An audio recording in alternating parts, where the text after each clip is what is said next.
to the graveyard.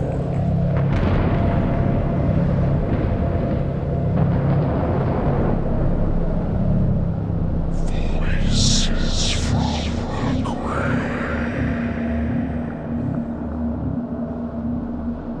And welcome to the Graveyard Show podcast, Voices from the Grave. I am your caretaker, and this is the year-end show, which I will be devoting to outtakes from this year's interviews that did not make it on their respective shows. On this podcast, you will be hearing from Benjamin Lewis, the director and producer of Stoker Hills, David Weiner, the writer and director of In Search of Tomorrow, Brendan Muldowney, the writer and director of The Cellar, Chris Sivertson, director of Monstrous, Fernando Gonzalez Gomez, the co-director of The Passenger, and Addison Heimann, the writer and director of Hypochondriac. Now, I'm going to start with a frequent guest of this program, David Weiner, the writer and director of In Search of Tomorrow. In this first outtake, I asked him about movie soundtracks. I'm wondering, though, if you are yourself a big fan of soundtracks, because this is the second movie now you've done where you've featured soundtracks. You did the same, I believe it was In Search of Darkness 2. No, it was In Search of Darkness. In Search of Darkness 1, yes. Yeah. Mm-hmm. So how much of a fanboy are you for soundtracks? Well, I think you kind of answered your question by asking the question, because it's such a crucial element that I make a point of spotlighting how important music and sound design and just anything that you're listening to in a film enhances the story. And it shouldn't be glossed over, and it shouldn't be just dismissed as something, oh yeah, it's a part of it. It's incredibly important. And I was huge on soundtracks. Well, again, it goes back to Star Wars. You know, I had that Star Wars soundtrack. I remember for some reason, I got that Star Wars soundtrack before I saw Star Wars. My dad got it for me. And I remember I put that on, and I had this embarrassed, weird smile on my face from the opening notes of John Williams' masterful score. And I was just like, oh my God, I'm being transported and I don't even know where I'm going. But I'd see these pictures in the album, and I would sit there and just imagine what that world was like based on the photos in the album. And that set me on the course of really appreciating how important music is in movies, even as a kid. And so whenever I'd watch a movie, I was always listening to the score. I was always comparing it to the ones that I really loved, and always wondering, am I going to buy this album or not? Yeah. Every single movie, I just said, is there enough here that I could buy this and listen to it over and over and over again? You know, and it can't be understated how important it is to just listen to music and be transported back to the movie that you love. It's yet another tool, like the magazines we talked about, like the novels, like the toys, like the marketing, all those things. It's just one more element to transport you back to and own a piece of, you know, the movie that made such an impact on you. We also talked about the Star Trek films, and I recalled a rumor I had heard about the original idea for Star Trek IV, The Voyage Home. And I love, too, when jumping ahead to part 4, I love that you mentioned in there that, because I remember hearing this a long time ago, that Paramount wanted to do a Star Trek Eddie Murphy movie. And, yeah, that's right. And Eddie Murphy's a huge fan of Star Trek. And they were Eddie Murphy and Star Trek were Paramount's biggest assets at that point too. As interested as I was in seeing it, I'm glad it didn't happen because I just don't know if it would have worked. Well, whatever it would have turned out to be, you can thank The Golden Child for derailing the fact that he was in it or not in it. You know, there's a whole script written with Eddie Murphy in it. And at the 11th hour, Paramount decided that they didn't want to put both of their eggs in one basket and release 2 Eddie Murphy movies that would compete against each other during the Christmas season, or at least, summer and Christmas. They just didn't want to do that. Yeah. So they scrapped it. And Nicholas Meyer had a month to write the Star Trek IV script because they came to him and they said, well, we need a brand new script and we're going into production in a month. Let's put something together. Leonard Nimoy and Harv Harv Bennett have a big idea about saving the whales. Let's see what we could do. And there was something about Star Trek 4 that somebody said, I can't remember, as a critic or somebody, that it's considered like the first environmental science fiction film or something. I can't remember what exactly it was, because it dealt with, saving the whales, which I guess, Yeah, well, there are films like it's probably the most commercially successful environmental sci-fi film. I mean, you could look to Silent Running by Douglas Trumbull, in 1972. Or you could look to Damnation Alley, which came out the same summer as Star Wars. The cockroaches. I just remember. Right. I just remember that as a kid, seeing that in the theaters, going, "Oh my God." Giant scorpions that are pretty much like it goes back to Journey to the Center of the Earth, where you had giant iguanas with fins on their back attacking. They're supposed to be dimetrodons. Yeah. Now, outside of the movie The Fog was used in quite a few movies this year. In this first outtake, I asked Benjamin Lewis, the director and producer of Stoker Hills, what it was like working with fog. Really quickly, regarding the fog in the movie,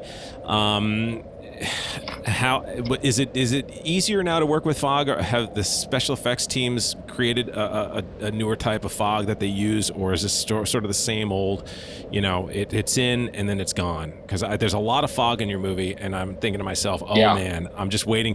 I'm thinking about the old John Carpenter B-rolls from The Fog, where it's like, here's the fog, now it's gone. So how was that? Exactly like that. We would do it. It will hang. What happens again? This is the kind of stuff where you go first. We had this fog machine that was like too little. I'm like, that's not gonna work. We need to really fog this thing. And there's this thing called tube of death or something like that. This long tube which takes a while. So you got to get extra people from the practical effects to lay down that pipe, the tube. And then of course, it has to be out of frame and everything. And then you fog it up as much as possible. Now you rehearse, everything is ready to go. And then you put as much fog as you can. But in the beginning, it's too foggy, and it has its own mind and depending on the wind and the stuff too, sometimes you will mess up where we got to redo the take. So it is not easy to shoot with. It's very difficult, but when you get it, it's well worth it. So I wanted that. That's what I was talking about. The atmosphere was very important. So, But it was extremely difficult still, I feel, and it's worth it. But again, I would allow double or triple time, so I'm under less pressure. I asked the same question to Fernando Gonzalez Gomez, the co-director of The Passenger, and he had an interesting experience working with fog. I've had a few of my guests this year on my podcast that have used fog in their movies, and I'm going to ask you the same question I asked them. What was it like working with the fog in your film? Well, I'm going to tell you one thing. We was shooting the exterior forest in a place called Sierra de Urbasa at the north of Spain, and it's a place where every 2 days you have rainy day. Okay? We spend 13 days of shooting with totally clear and clean skies and no wind and no rain. Then probably the god of the cinema or something stayed there with us, because everything was smoothly talking about weather. Then when we used the fog machines, was totally calm and everything works because the fog stay in the place, waiting for us to shoot. Wow, that is I don't know great. why. I don't know, but it was like that. Well, maybe it was John Carpenter helping you out, since you're fans of the thing. Saying, okay, help these guys at the north of Spain trying to do something, and that's it. Yes. Could be. Who knows? That's great.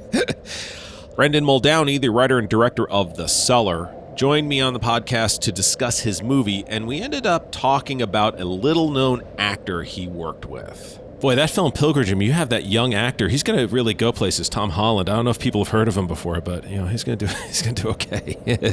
I know, it's amazing, isn't it? He was the first one I cast as well, because he wasn't, Spider-Man at the time. He was Tom Holland, who'd done The Impossible, and there was I forgot the name. There's an apocalyptic film as well. But I'd seen him in a few things, and I thought he was brilliant. Like you can't.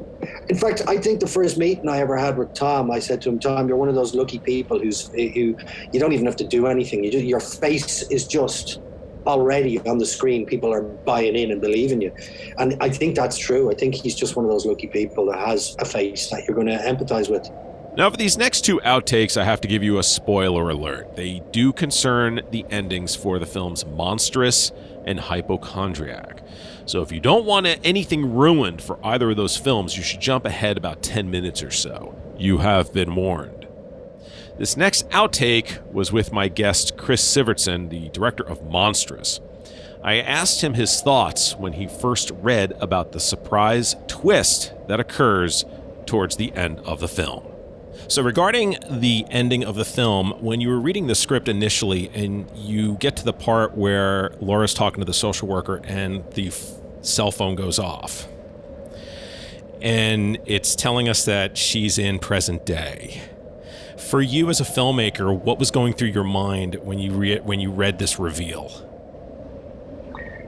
I was excited because it's like, okay, well then there's license to be very playful in how this movie is made. I don't even know if playful is the right word, but more like intuitive, to where, when a movie, it's like we're dealing in metaphor and whatnot, not just all hard reality. Again, like a fairy tale. It's just an opportunity to like really dive into the character's emotional state, because ultimately what you realize is, okay, like we've been kind of experiencing this world kind of through this character's eyes, not necessarily in like a literal POV sense, but just how she has experienced the world.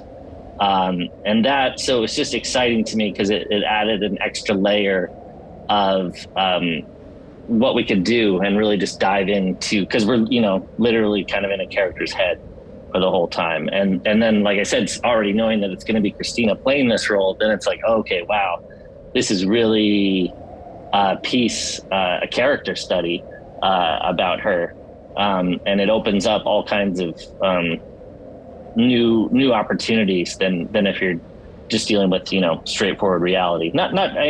Movies never, I guess, really deal with straightforward reality, even documentaries. There's always, like an artifice or like a, that's put upon them. But this is just more of like a really direct way to dive into this really kind of interesting character's head. This final outtake is with Addison Heimann, the writer and director of the film Hypochondriac. I asked him about the final shot in his film, which was incredibly effective and emotional. I wanted to ask you about the final shot in the film. Yeah. It's a beautiful shot. It's this static behind Will as he's sitting on this bench looking out over this beautiful cavern. Where did you shoot that, by the way?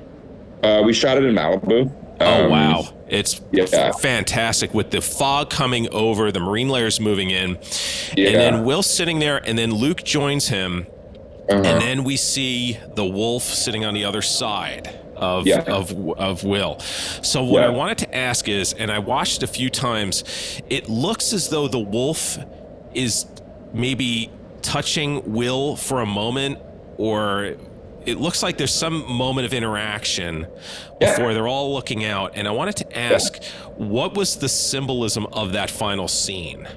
Yeah, I mean, so like I said, like the wolf, basically I think what happens is the wolf starts off as a child or just like this innocent creature and gets more warped and monstrous when Will continues to ignore it. I always kind of talk about the way that happens in No Face and Spirited Away. It's not like he is a bad person, but he gets into the bathhouse and he loses his mind because of the situation that he's in.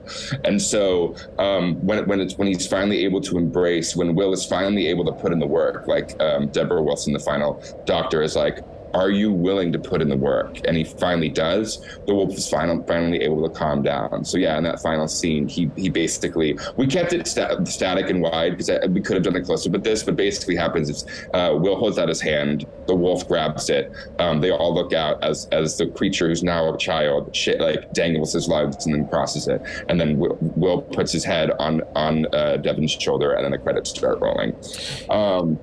And so yeah, it's basically signifying that like the wolf is always going to be there, but if you acknowledge it and you can and you can work through it, you can come out the other side even and live with it. It's possible to live with it, but it takes work. It's a beautiful shot, and the score and everything. I really think it was a perfect way to end the film, and I think you made the right decision too, because I think it works better on a static because you're following it and you're paying attention to it and you're watching it, and it's just, you're not breaking it up by going to different cuts. I think a standard movie would have been like, okay, medium shot or tight close up of Will, and we're going to all that. And I think the way you did it, I think, is the perfect way to wrap up your film. I mean, it was really fantastic. Thanks. And honestly, it's funny because it was an accident. Not the shot, we planned the shot, but what you see was so we basically filmed it and we were waiting for that fog to at least come a little clear, and it just wouldn't. So we filmed that shot at the very beginning and then went closer and closer. And then all of a sudden we're about to break for lunch and Dustin's like, oh my God, look at the sky. And it completely shifted. And so we're like, we have to redo our first shot. And so we completely ran, we're going into pushing lunch by the 12 minutes you're allowed to. And then we reset, and that shot, we reset the shot, and the sky is so beautiful. And I'm about to yell cut, and Dustin gets my attention. I'm like, what? He's like, do not cut. And I was like, why? And I look, and the sun's setting. Wow. And I was like, holy shit. And so we all just sit there and let it linger. And that's why the credits roll over that, because it was like the sun setting in the shot. It was honestly, it was like everybody was like, with the film gods, you can't ever plan a sunset because it's like you might get it, you might not, but you can never plan it. And the fact that it just accidentally happens is honestly one of the best stories and filmmaking moments of my career so far. And it goes to show you how smart of a director you are by listening to your DP as well. Because, I'm sure there would be some directors out there who'd be like, no, this is how I'm going to do it. And this is how I see it. And it's my vision. And don't tell me. And you're like, you're like, hey, you know what? Let's do it. Let's roll. Let's get it. And I mean, it pays off. He also knows way more than me about camera stuff, so I listen to him. I learn from him and then make decisions based off learning from him. I didn't go to film school, I went to theater school, so I have to learn from the people who know what they're doing. Well, not that I don't, but in terms of the technical aspects of it, you're smart. You surround yourself with people who know what they're doing. But your directing style is fantastic. I mean, the movie is so solid. And for those that don't know Dustin, he shot the cold open for Scare Package. When I saw that, I was like, wow, that's great. So, so talk about that. So does it, I mean, your film's a horror movie, but it's a drama. There's a lot going on in it. But having someone who comes from the world of horror, does that help you when shooting it? Oh, of course, because horror is all about tension and release, right? Basically, for me, it was all over the place. It was, in terms of the tone, it was a drama, comedy, thriller, mystery, horror, because that's what an emotional breakdown, and that's what a mental breakdown feels like. It's everything, everywhere, all at once, as it were. So you're feeling all these things, but having someone who's really good at tension and release, was honestly one of the best, one of his best, I guess, qualities, as it were. Another aspect that was Dustin's secret sauce that I found out a couple days in is whenever we were running out of time, it would be okay,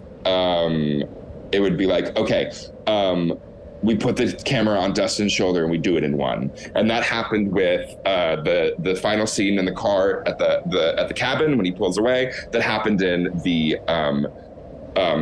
arcade where they had to have that final conversation. It happened several places. So it was whenever we put the camera on Dustin's shoulder, he became this higher being. Just imagine beautiful white eyes, just angelic halo, and just and just like following him. And I'm just like, oh, this is the secret sauce. So whenever we were running out of time, we would do that and it would be perfect. I mean, it would like, you'd spin gold. And I was like, that was our secret. So when I get to work with him again, if that ever happens, I'm like, you know what, Dustin, we're just putting it on your shoulder. And then it usually ends up being incredible. So like, I'm really glad that he works that way, you know. I'm a very intuitive director and writer. Like that's just how I work. Like I plan obviously, but then like I forget it all and I just go in the moment and then make decisions based off how I feel in the moment, because, you know, we don't have time for me to sit there and deliberate for 45 minutes. I need to make the decision now because we have 12 hours and we're shooting an indie movie. Yeah. And he's very much the same way, you know. So like, you know, we obviously did all our planning, but like there's certain shots where just like, no, it has to be this or it has to be this. Not only that like, oh, it's going to put us back like 45 minutes, but just like, we're like, oh no, this is a better shot. So we have our shot list, but we also, you know, can work through it and compromise based on the day, because you just have to do that sometimes. That's going to wrap up the outtakes portion of the show. Now, if you're catching this on YouTube, I've included the links to all of the original podcasts that these guests appeared on. Now it's time for everybody's favorite segment of the year, the caretaker making a fool of himself. When I do this podcast, it's generally me just sitting here by myself or sometimes joined by the dog. So basically, I'm just talking to myself. So you can imagine what it's like when the show goes off the rails. So here are some stupid moments of me trying to record the podcast. And, well, this year I included a special outtake with me and one of my guests on the program as well. Cue the silly music. The Blu-ray release is going to be June 21st. In the Cellar. In the Cellar? What was that? In the Cellar? In the meantime, if you'd like to reach out, what? Dumbass. If you'd like to reach out to me, hold on. The synopsis is as follows. After a governor issues an executive order, what is it with me in words lately? But we also had this other thing. I think we'll run out of time, so maybe we'll re-meet, because the next story might take like a little longer. But yeah, you know what? Let's just do it. Why don't we just do it, and then if it just disconnects, because sometimes Zoom likes to fake you out. It says you're going to lose time, and then it just never does anything. Yeah. So yeah, go ahead. So So basically, like we had this like secret like. Oh, son of a bitch! That couldn't have happened any worse.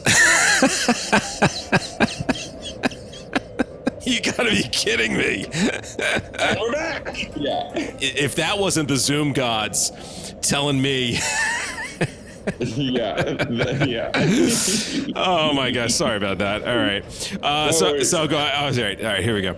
Fathom Events is producing this event, and it's going to be held, as I said, does me no good when I scroll, and it doesn't scroll. That's just stupid. Oh, I have a show to do. I have an interview to do in a few minutes here. Yay. Hooray for time. I hope this computer just shuts down right now. That'd be awesome. That'd just be perfect. Hey, everybody. Welcome. Turning into Will Ferrell doing Harry Carey. Hi, everybody. Hey, next time you come in to the graveyard, come on in, everybody. Yeah. All right, anyway. Oh, my God. I'm a dope. I just sometimes can't help but step right in it. Well, you know, sometimes these things happen, and when I think of it, I save it and decide to include it here on the end of year program. So I hope you enjoyed it, and you're welcome. Well, that's going to wrap up the Graveyard Show podcast for 2022. Now, before I go, there are a few things that I need to acknowledge. As I've mentioned previously, I'm going to be concentrating more on the Graveyard Show's YouTube channel. And judging by the new subscribers and activity on the channel these last few months, many of you have been discovering the show as well. So if you're a podcast listener and you haven't subscribed to the GYS podcast on YouTube, I would highly suggest you do that. Not only can you find the podcast on YouTube, you can also watch my video production, Catacombs of Horror, and other videos such as BC's Video Vault, The Caretaker Presents, GYS Classic Podcasts, old horror promos, among other things. So I intend to expand content on the GYS podcast on YouTube in 2023, and you really don't want to miss that. Now, it doesn't mean that I'm giving up the podcasting business altogether. It just means I'm going to be devoting a lot more time to YouTube content, and it's probably going to be larger wait times in between podcasts. So I would love for you to join me on the GYS on YouTube channel. Just look up Graveyard Show Podcast and you will find it. Now, I have my annual thank yous I need to do. First of all, I want to thank all of my guests that joined me this year on the show. Benjamin Lewis, Emily Bennett, and Justin Brooks, Mickey Keating, David Weiner, Alejandro Hidalgo, Brendan Muldowney, Chris Sivertson, Fernando Gonzalez Gomez, Ruzbe Hidari and Dana Abraham, Addison Heimann, Spider-One and Chrissy Fox, as well as Damian Leone and Andrew Cooper. It was great having you all on the show. I want to thank you for taking the time to sit down with me and talk about your projects, and I hope all of you had a good time here on the program. Next, I have to thank the folks over at Katrina Wan PR for all of their help, emails, getting me interviews, rebooking when needed, sending me links to screeners. I want to thank them. Another great year working with them, so thank you, everyone at Katrina Wan. And I also want to thank everyone at Falco Inc. as well for helping book some interviews and getting me screener links and sending me info that I need. So I want to thank everyone there as well. And of course, last but certainly not least, I have to thank Mrs. Caretaker for her love and support. As always, thank you, my darling. I love you very much, and thank you, as always, for your support. And last but not least, all of you listening, watching, commenting, rating all of my productions, I have to thank you very much. Whether you're doing that on any of the podcasting sites or on YouTube, I just want to let you know how appreciated it is by me. I know there's a ton of content out there, and I appreciate all of you taking the time to join me here in my graveyard for this fourth year. It's 4 years longer than I thought it was going to be on this second run. I really do. I want to thank all of you for doing that. And I like I said, I know there's a ton of content out there. So the fact that you're finding this show, you're subscribing, you're engaging, does mean everything to me. Like I say, the show's free. It's a hobby. I do it for fun. So to get engagement from all of you out there does mean a lot to me, and I want to thank you for that, as well as if you're recommending the show to friends, family, fans of horror, I want to thank you as well.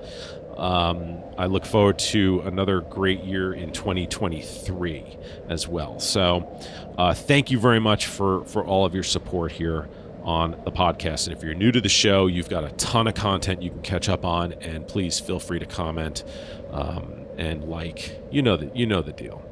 I want to wish everyone out there a Merry Christmas, a Happy Hanukkah, a happy fill in the blank, whatever holiday you may be celebrating here in the month of December. I want to wish all of you happy, merry, everything. So have a great holiday season.